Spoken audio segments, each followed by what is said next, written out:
yung ginawa ko naming wild garlic. Ito na po, magluluto po kami ni Aisa. Ayan.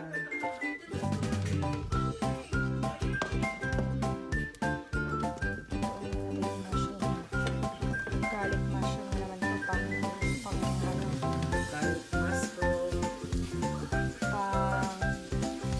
side dish.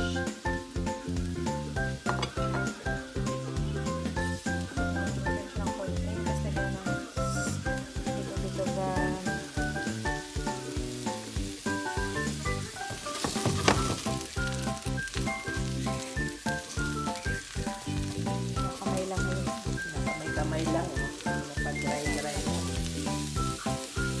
Hanggang maluto! Pag naluto na siya, diluto na. Yan po yung ihahalo namin. Yan siya.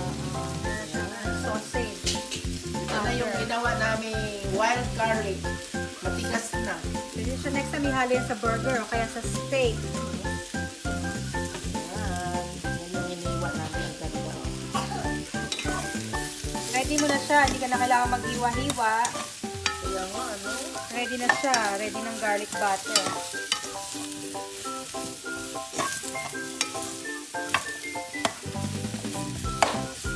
mushroom, garlic butter,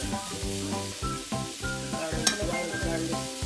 Yan, lalagyan na namin ang asin yan. Oh, pwede na ilagay yung garlic. Ito na yan eh. Ayan. Maluto-luto. Bonggang-bongga. Hiwa-hiwa lang tayo. Hiwa lang tayo.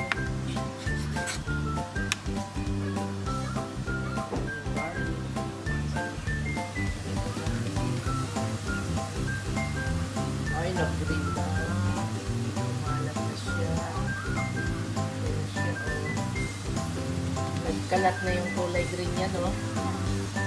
Hindi niya pag nagawa ka dun sa steak o kaya dun sa burger mo, pag luto na siya, lagay mo na sa last.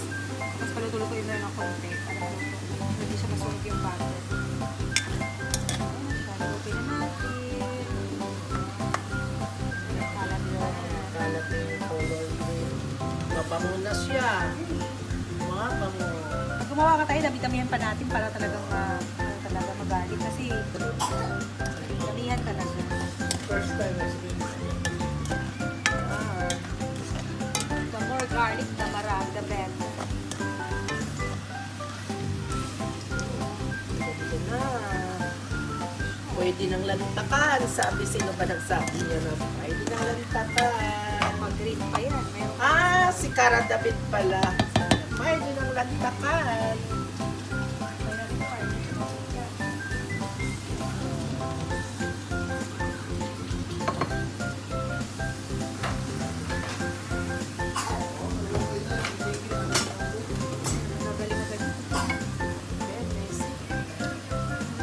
Grabe. Sarap nga. Masarap. Sarap. Pati pa mo sa ano ngayon? Sa mushroom. Ay, sorry na.